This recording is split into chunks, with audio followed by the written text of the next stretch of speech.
Amigas, amigos, soy Gerardo Kleinburg. Quiero darles la bienvenida a nuestro Hablemos de Ópera en Casa. El día de hoy no es un día cualquiera, es 6 de septiembre y los 6 de septiembre de cada año, por el resto de los tiempos, serán días para recordar a uno de los más grandes cantantes de la historia de la ópera, a Luciano Pavarotti. Hoy es el aniversario luctuoso de Pavarotti, 15 años, 3 lustros, sin la presencia, sin la voz de uno de los más grandes, o acaso, para muchos, el más grande. Pero antes de empezar con nuestra charla, los agradecimientos de costumbre a la Secretaría de Cultura Federal, al Instituto Nacional de Bellas Artes y Literatura, al Auditorio Nacional de la Ciudad de México, a Ópera Latinoamérica, al Teatro Julio Mario Santo Domingo de Bogotá, a la Ópera de Los Ángeles en California, al Canal 22 en la Ciudad de México, bueno, en el país, al Conjunto Santander de Artes Escénicas de la Universidad de Guadalajara, al Fórum Cultural Guanajuato, al Instituto Cultural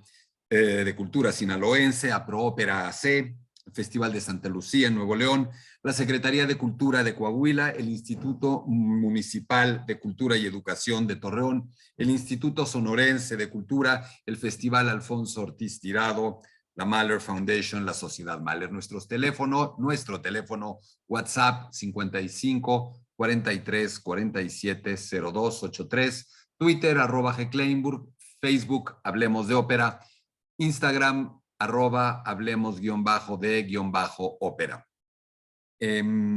Antes de arrancar esta charla, una nueva invitación. Ayer arrancamos nuestro curso Chopin, un corazón polaco, dentro del apartado Hablemos de Música, con una estupenda respuesta de todos ustedes, misma que agradecemos. Queremos comentarles que aún pueden sumarse. Mañana tenemos la segunda sesión, el lunes próximo la última. Pueden pedir la sesión del día de ayer grabada, echársela rápidamente y alcanzarnos en la de la noche, o también pedir grabada cada una de ellas. El costo de nuestro curso es de 1,650 pesos y pueden solicitarlo, pueden inscribirse a través de el teléfono que acabamos de compartir con ustedes o del WhatsApp 55 43 47 02 83, o bien un correo electrónico a hablemosdeopera1@gmail.com, o incluso un mensaje directo a esta página de Facebook. Y ahora sí esta charla que no tiene una estructura muy definida.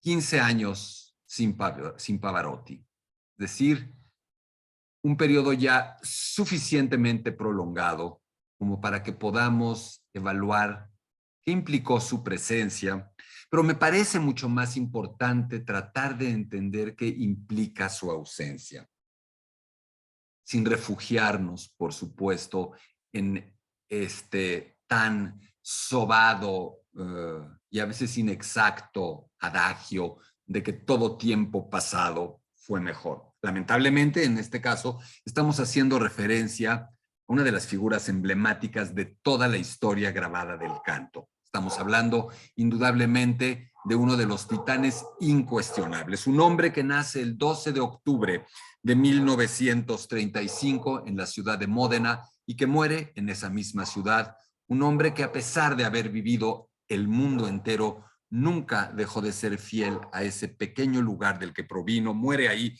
el 6 de septiembre de 2007.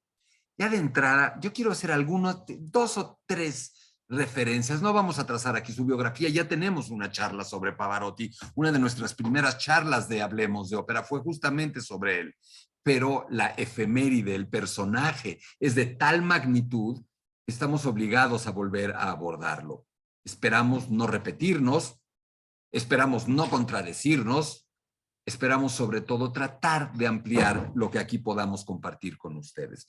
En primera instancia, a mí me llama mucho la atención que Pavarotti provenga de Módena y provenga de la misma ciudad de la que proviene otro de los grandes ejemplos canoros de la historia, Mirella Freni en la cuerda de soprano, Pavarotti en la cuerda de tenor. Esto nos hace ver claramente que Luciano Pavarotti no es un garbanzo de a libra, no es algo vocalmente que surge espontáneamente a la mitad de la nada. De la misma manera en que ya no es una sorpresa que surjan cantantes de élite mexicanos, tenores extraordinarios mexicanos, sino que hay algo que lo va provocando, incluyendo el mero hecho de que haya generaciones anteriores de grandes representantes de ese quehacer. Algo así obligadamente sucede con Pavarotti. Pero aquí hay algo interesante. Sería bastante lógico decir, bueno, Pavarotti viene de Italia, es italiano, el canto italiano, es lógico, es normal que de ahí provengan las figuras de élite, detengámonos. Díganme ustedes, por favor, el grandioso tenor de élite italiano que ha continuado después de Pavarotti. Venga, no lo vamos a encontrar. ¿Por qué? Ese es ya un primer indicio de que algo diferente implica la muerte de Pavarotti, pero estábamos en el arribo de este ser luminoso vocalmente y estamos tratando de hacer ver que hay una idea, una tradición, una escuela en el sentido más puro del término escuela en cuanto a canto se refiere. No una escuela donde vayan a tomar 20 materias de canto, sino una idea del canto. Eso es lo que Pavarotti representa. Una idea del canto como la representó Mirella Freni. Esta idea de la vocalidad por antonomasia. Esta vocalidad, en mi opinión, en lo que toca a Pavarotti, en lo que toca a una Mirella Freni, en lo que toca a esta escuela del estilo italiano a la que trato de referirme, pone un énfasis muy significativo en el sonido. Y me dirán, bueno, esto es verdaderamente lugar común, o sea, es casi tautológico, o sea, decir que la importancia del canto estriba en la belleza del sonido producido. Cuidado, porque eso es algo de lo que hoy se ha perdido o se encuentra con menor frecuencia. La búsqueda de la belleza de ese sonido. Y con Pavarotti, esa belleza es no negociable. Hoy hay muchos cantantes en el mundo, no estoy generalizando, y por supuesto los cantantes mexicanos de élite, las cantantes mexicanas de élite, son un ejemplo de lo contrario a lo que en este instante voy a decir. Muchos cantantes del presente se despreocupan por esa belleza del sonido. Están mucho más involucrados con la seguridad de ese canto, la confiabilidad del mismo, el que haya una pureza musical, prosódica, estilística extraordinaria, cosa esta última que es deseable, el que haya el que se pueda tener un físico, una presencia escénica óptimas, también deseable, pero no como un elemento que anteceda al de la belleza del sonido. Eso no. Y Pavarotti jamás cedió ante ello. Ojo, aquí hay otro tema. Esa obsesión con la belleza del sonido puede llevar a la inexpresividad, puede llevar a sacrificar terriblemente todo lo demás. Y por supuesto que en el cóctel Pavarotti no todo alcanza ese nivel. Por supuesto que la presencia escénica en una parte sustancial de su carrera dejó mucho o todo que desear. Por supuesto que la parte estrictamente musical pudo tener altibajos, pero ahí tendremos que detenernos en algunos aspectos muy puntuales de Pavarotti.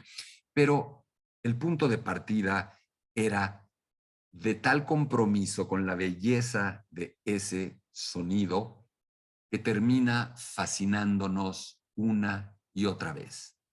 Hijo de un cantante, la escuela viene ahí, con la genética de un tenor, la escuela viene de ahí, no podemos olvidar esa frase maravillosa, única. Les regalo esta anécdota, esta frase es genial, del padre de Pavarotti, hablando de Pavarotti, alabándolo, pero diciendo, si tan solo hubiera tenido mi voz. Pues el padre de Pavarotti diciendo que Pavarotti no tenía una voz tan bella como la de él mismo.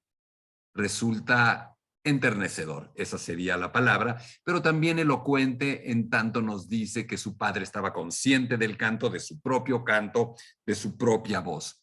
Pavarotti no es un cantante precoz. Otro tema que me parece hoy diferencia a las generaciones actuales, donde hay una presión fuerte por arribar pronto, por descollar rápidamente. Hay muy pocos cantantes absolutamente referenciales que fueran precoces. María Callas sería un ejemplo de ellos. Luciano Pavarotti no. ¿Esto qué quiere decir? Hay concursos que no gana, luego gana concursos, en fin. Es una carrera un tanto cuanto accidentada. Es un instructor de educación física en un principio, y dirán ustedes, nada más lejano de lo que podríamos imaginar. Pero este tema del involucramiento de Pavarotti con la actividad y la instrucción de la educación física nos dice algo importante de su formación, de la generación de su memoria muscular, de su fisiología vocal, en donde la fuerza juega también un papel importante. Para que un cantante pueda cantar relajado como debe ser, paradójicamente debe ser un cantante con una enorme fuerza en ciertos lugares, una fuerza diafragmática, una fuerza intercostal. Esa es la fuerza, no una fuerza de bíceps, esa no nos dice nada del canto, una fuerza en las piernas, eso sí nos habla del canto. Y Pavarotti sí desarrolló esa enorme fortaleza. Y al hablar de desarrollar, queremos decir que Pavarotti debió aprender a cantar. Pavarotti no nació cantando, contrariamente a lo que podemos pensar de que ese hombre abría la boca y emergía naturalmente y desde el día uno el sonido más bello concebible. Es una ingenuidad, cuando no una tontería. Pavarotti debió aprender a cantar. ¿Y qué quiere decir aprender a cantar? Quiere decir aprender a estar consciente de su morfología, de su fisiología, de su psicología, de sus limitaciones, que por supuesto, aunque nos costara trabajo buscarlas, deben haber existido en el principio de la carrera vocal de Pavarotti, y a partir de ese domeñar, ese maridar, ese vincular de la mejor manera posible los mejores componentes de cada uno de esos elementos y tratar de matizar o amortiguar los negativos, llegar a una técnica vocal como la que Pavarotti alcanzó. Hablaremos un poco de ella. Me parece también que Pavarotti se explica muy claramente desde su proveniencia, no campirana, pero no urbana, desde su cercanía con lo popular, no diría yo con el pueblo, sino de ser claramente parte de un pueblo. Pavarotti no nace de una familia rica, ni remotamente nace en clase media. Es un hombre arraigado a sus tradiciones, a la tradición, a la vida común y corriente, a la gente. Un hombre que desde un principio tiene esa sonrisa arrebatadora que se refleja también en el canto. Es un canto gozoso, es un canto feliz, o es un canto que al menos transmite claramente eso. No es un canto estrujado internamente, no es un canto acongojado, sufriente, tenso. Es exactamente todo lo contrario en todos sus ámbitos. Entraremos a los detalles más puros en un momento, en esta breve charla, en la que ya me aparté por completo de la guía que había planteado y prefiero lanzarme en esta serie de reflexiones, tal vez un tanto cuanto inconexas, en algún sentido, pero que aportan o que aporten nociones claras, comprensibles y que puedan ser compartidas por todos ustedes. En este arranque de carrera tiene tropiezos, su arranque en el MED no es ideal. Poco a poco empieza a conquistar esos escenarios, empieza a tener el éxito que se imaginó y empieza a convertirse en esa estrella. No estamos aquí hablando de su carrera, digamos que empieza a ocupar todos los teatros del mundo, se consolida como un grandísimo tenor, se consolida con la pequeña dislocación temporal que tiene con un Plácido Domingo, otra figura de la que tenemos que hablar obligadamente al hablar de Pavarotti, y no para comparar o para ponderar o para decir cuál es mejor que el otro y que si Plácido era mejor actor y Pavarotti tenía una voz más bella, o que si Plácido era un musicazo y Pavarotti tenía resueltos los agudos. Plácido Domingo y Pavarotti son dos monedas de una misma cara. Dos caras de una misma moneda, no dos monedas de una misma cara. Y esas dos monedas, esas dos caras, conforman una moneda llamada el canto operístico, el canto tenoril. Pavarotti con todos los atributos de los que ahora seguiremos hablando. Otro de los puntos que determina la carrera de Pavarotti, o con los que Pavarotti determinará la carrera de muchos cantantes más, incluyendo a su manera la de Plácido Domingo, es por haber decidido, junto con un agente, con un promotor, Herbert Breslin, que tuve la oportunidad de conocer, un hombre durísimo para negociar cuando tuve la oportunidad de llevar a Pavarotti a Bellas Artes, siendo director de la Compañía Nacional de Ópera, de la Ópera de Bellas Artes. Ese maridaje que hacen Herbert Breslin, que fue agente de figuras como George Foreman, el boxeador, nada más para hablar de los contrastes, pero de esta idea de generar estrellas, esta relación con Breslin lleva a Pavarotti a convertirse en una estrella planetaria y mediática en los años 80, en principios de los años 90, cuando no existían las redes sociales, las plataformas, los medios tecnológicos que le permiten hoy a cualquiera, con o sin méritos, convertirse en una figura seguida, alabada por tantos o cuantos seguidores. Aquí tenemos una intervención casera. Permítanme un segundo. Seguimos. Una disculpa. Les comentaba entonces que Pavarotti se convierte por esta suerte de maridaje profesional con Herbert Breslin en una estrella planetaria.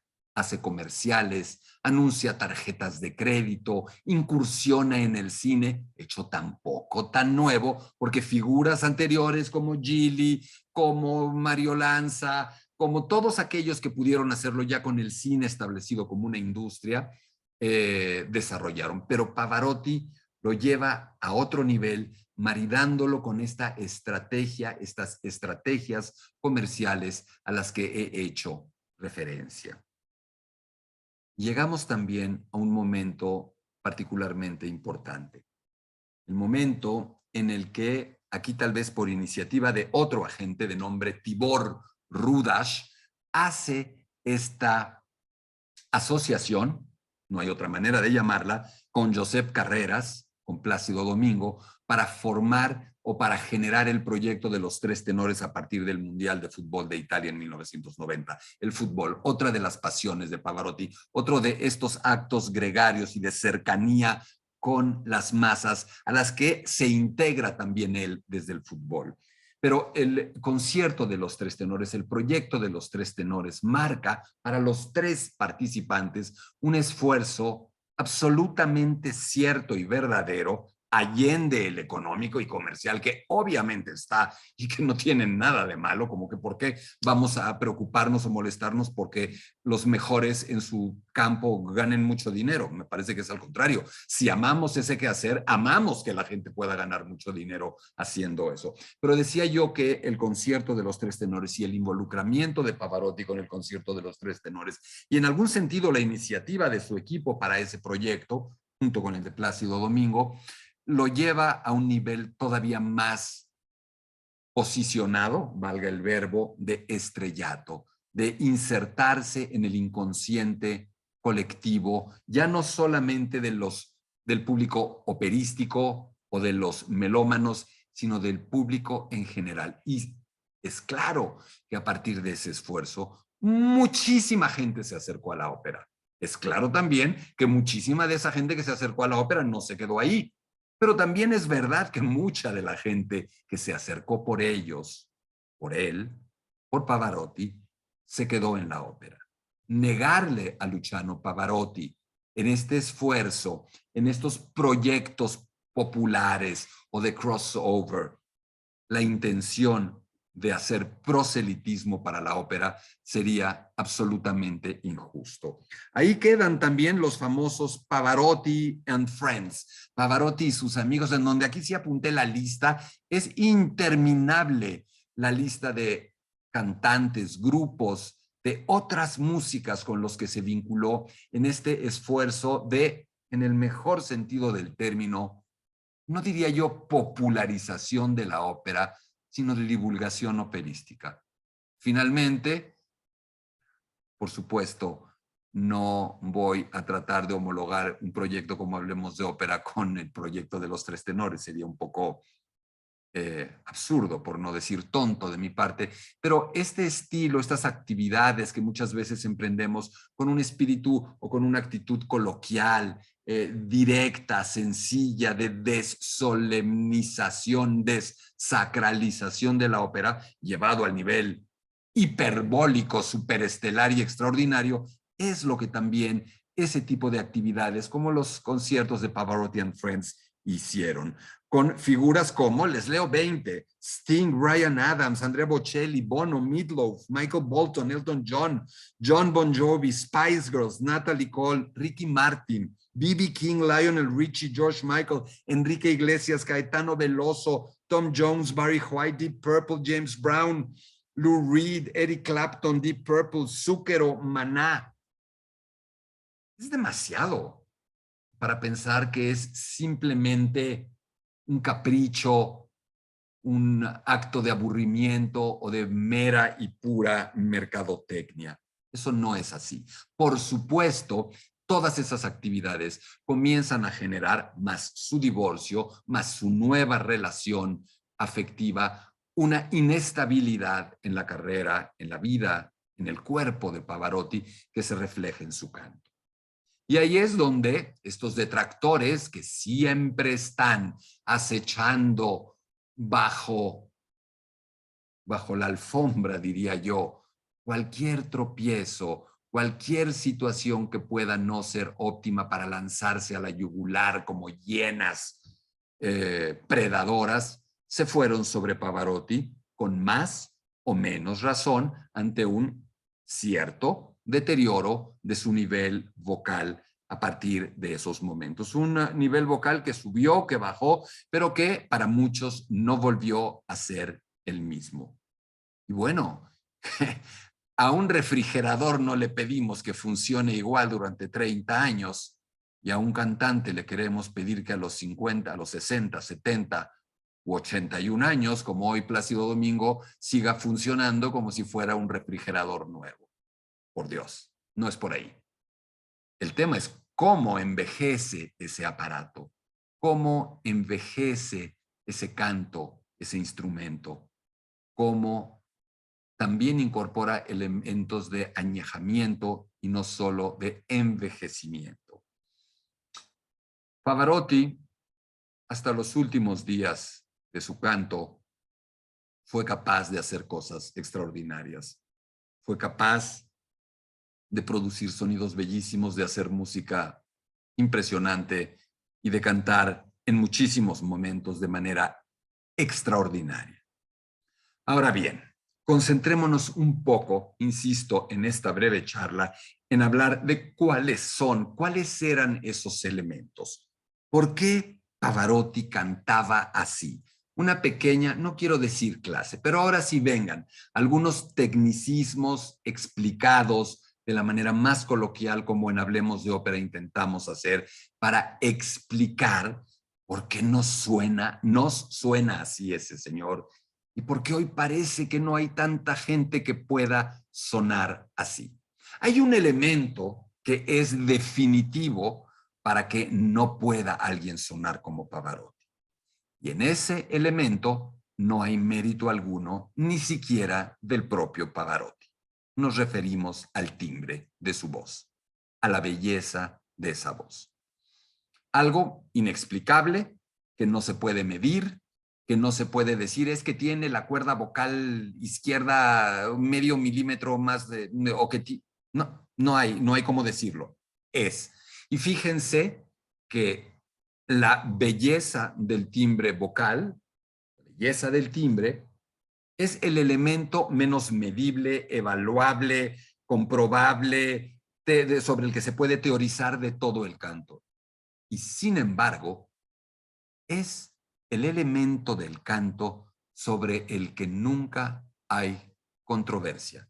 Yo he escuchado a cualquier cantidad de gente opinar en sentido contrario sobre la técnica, la libertad, el agudo expansivo, que si está afinado perfectamente en el centro, que si apoyó, que si no apoyó, que si giró, que si no giró, que si nasalizó, que si la máscara, que si engolado, 3000 discusiones.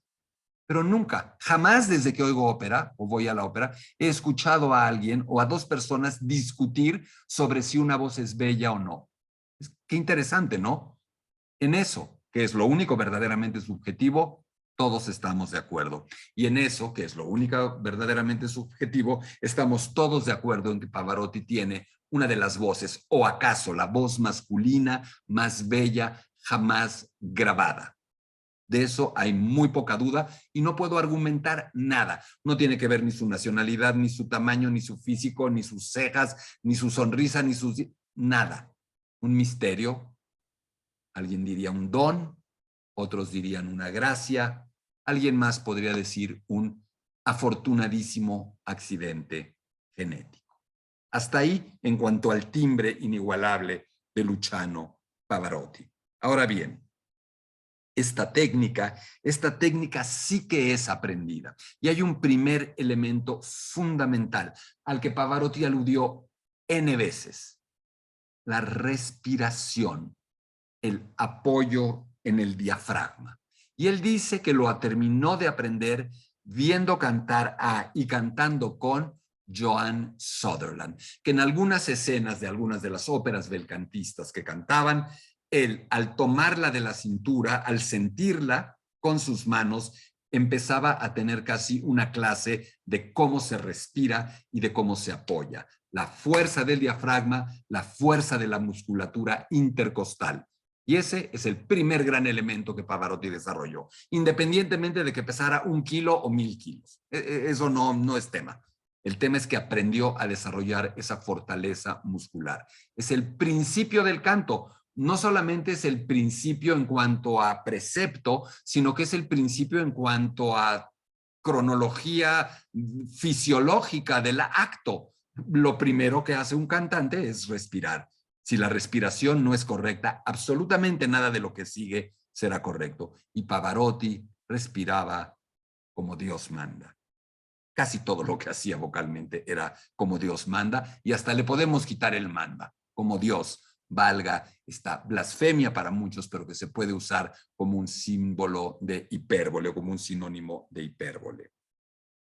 El giro perfecto, el giro de la voz, esta manera de pasar, en particular del registro medio al registro agudo, sin que se perciba. Esto que en nuestras clases de entrenamiento auditivo, si les interesa más de todo lo que estamos hablando, tenemos nuestros cursos de entrenamiento auditivo para, con ejemplos, ir escuchando y entendiendo todo esto que les comento. Pavarotti era capaz de girar la voz, hacer el giro de la voce de una manera sobrehumana, que es una serie de cambios biomecánicos donde se baja la glotis, donde se hacen una serie de movimientos que para los demás mortales resultan totalmente involuntarios y que permiten, valgan las metáforas, todo esto está lleno de metáforas, así se habla de canto y así se enseña el canto, permite una suerte de hueco, se dice, que abre espacio para que la voz no salga estrangulada, no salga gritada, no salga apretada, sino salga libre, salga redonda, salga girando y active todos los armónicos, todos los resonantes que tenemos en el cuerpo. Y ese es el otro elemento importante,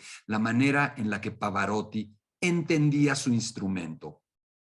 La comprensión de su instrumento y de su canto era absoluta y perfecta. Hay incontables videos en YouTube. El señor sabía exactamente lo que hacía, milimétrica, científicamente, fríamente calculado.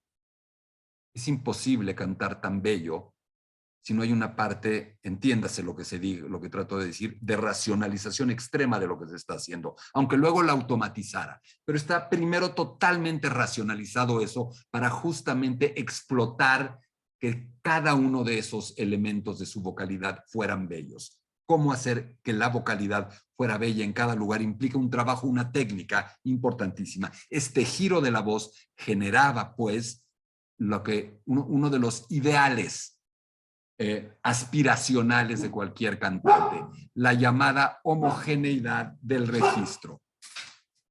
La homogeneidad del registro es precisamente que no se pueda distinguir cómo se pasa del registro grave al registro medio al registro agudo. Y eso se tiene que hacer limando la aspereza de esas fronteras. Esa frontera es el llamado giro de la voz y Pavarotti lo resolvió a la perfección. Búsquenlo ahí y llega en YouTube y llega entonces a esos agudos siempre cubiertos, pero Pavarotti también fue un maestro para poder dosificar con un cálculo verdaderamente diabólico, por decirlo de algún modo, qué resonadores estimulaba. Pavarotti era también un cantante capaz de cantar muy frecuentemente hacia la máscara, de subir el velo del paladar para dejar que el sonido se fuera a esta parte de aquí y generar toda esa resonancia que da tanta brillantez, que da tan... Uy, hoy estamos muy accidentados con todo lo que estamos haciendo aquí, pero bueno, lo que importa es lo que estamos comentando. Esta sonoridad que está apuntando a la máscara. En algunos momentos, es verdad, eso puede generar una suerte de nasalidad un tanto cuanto preocupante y no deseable. Sin embargo, Pavarotti lograba controlarlo absolutamente a la perfección. En alguna ocasión, sí, había un poco de nasalidad, pero él podía decir hasta dónde. Él podía decir hasta qué punto estimulaba su resonancia de cabeza, hasta qué punto se iba al registro de pecho, hasta qué punto se recargaba en la máscara y como una suerte de mixólogo, como una suerte de coctelero, podía dar distintos porcentajes de resonancia a cada una de esas zonas y lograba esta belleza inigualable en cada uno de los sonidos. Hay algo, digo, podríamos decir mil cosas más, pero hay otro elemento fantástico que en algún sentido es el que resume todo. Yo los invito a que vean un video de Pavarotti cantando sin micro, y aun con micrófono, pero cantando, y que observen su mandíbula, que observen el nivel de relajación absoluta de su cara, de su cuello, de sus músculos, de los músculos macetero, pterigoideo, de todos los músculos que están involucrados en los maxilares. Es un canto absoluta y totalmente relajado, como muy pocos. Hay gente que confunde eso con frialdad, que creen estar viendo un canto así. Pavarotti no, Pavarotti fluye de ese modo y no trata de dar un énfasis gestual o histriónico a lo que hace, lo cual podría ser censurable. Pero de alguna manera la expresividad, la gestualidad de un cantante también nos está dejando ver, nos está dejando escuchar qué está haciendo vocalmente. Y Pavarotti, como suelo decir, parece que canta con la mandíbula dislocada, que tiene la mandíbula colgando.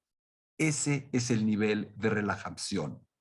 Todo lo que tiene que estar relajado en un cantante lo está, todo lo que tiene que estar tenso lo está, y el resultado es lo que escuchamos con Pavarotti, el sonido libre, ese sonido que sale libre porque todo esto está relajado, toda esta parte final del ducto está libre, no está apretando, pero la potencia, el bombeo con el que el sonido es producido es colosal.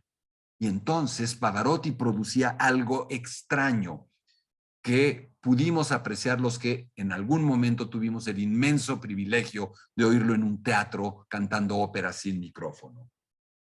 Habitualmente se dice que las voces bellas, extraordinariamente bellas, no son tan grandes. lo que sucedía con Pavarotti era totalmente milagroso. Era una voz de una belleza fuera de este mundo y de una potencia inconcebible. Eso obedece, de nuevo, a esta combinación a la que hago referencia de relajación y tensión, de fuerza muscular y de libertad en otras zonas, de estímulo permanente de esas zonas de su morfología, de su anatomía, para generar con el cuerpo, en el cuerpo y desde el cuerpo esas resonancias. Habría que agregar también su origen belcantista. Él no aprendió, pero todos sus inicios estuvieron muy marcados por el bel canto. Se entrenó también en el bel canto y desde el bel canto, lo cual es una extraordinaria escuela de control, de pureza, de cuidado, de dinámica, es como una suerte de corsé, si me permiten el término, que permite poner la voz en ese lugar, moldearla a la perfección y luego cuando va cambiando de repertorio abre ese corsé, pero tiene esa forma, tiene esa estructura, tiene esos atributos y los lleva ya posteriormente a un repertorio más romántico, más fuerte, más verista, etcétera, etcétera. No un repertorio demasiado amplio, habría que decir. Podríamos también aquí quedarnos media hora hablando de las limitaciones que tendría Pavarotti. Ya las mencionamos, hablamos de su físico, hablamos de su actuación, pero ojo, si bien no era un músico, era extraordinariamente musical. A veces no eran las notas correctas, a veces no estaban medidas y solfeadas correctamente, cierto, aceptado, pero nunca era antimusical. Tenía un sentido práctico, innato de la musicalidad y algo más. Pavarotti nunca fue un cantante amanerado en lo vocal, exagerado, abigarrado, cursi. Era un cantante bastante contenido, mesurado, que seguía al pie de la letra las instrucciones del compositor, dentro de lo que su musicalidad le permitía, sin caer en excesos.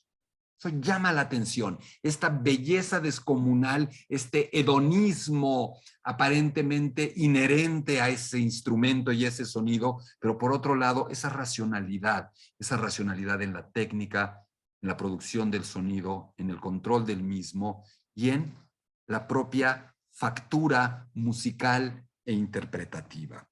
Todo esto y mucho, mucho más podríamos decir a 15 años de la muerte de Luciano Pavarotti.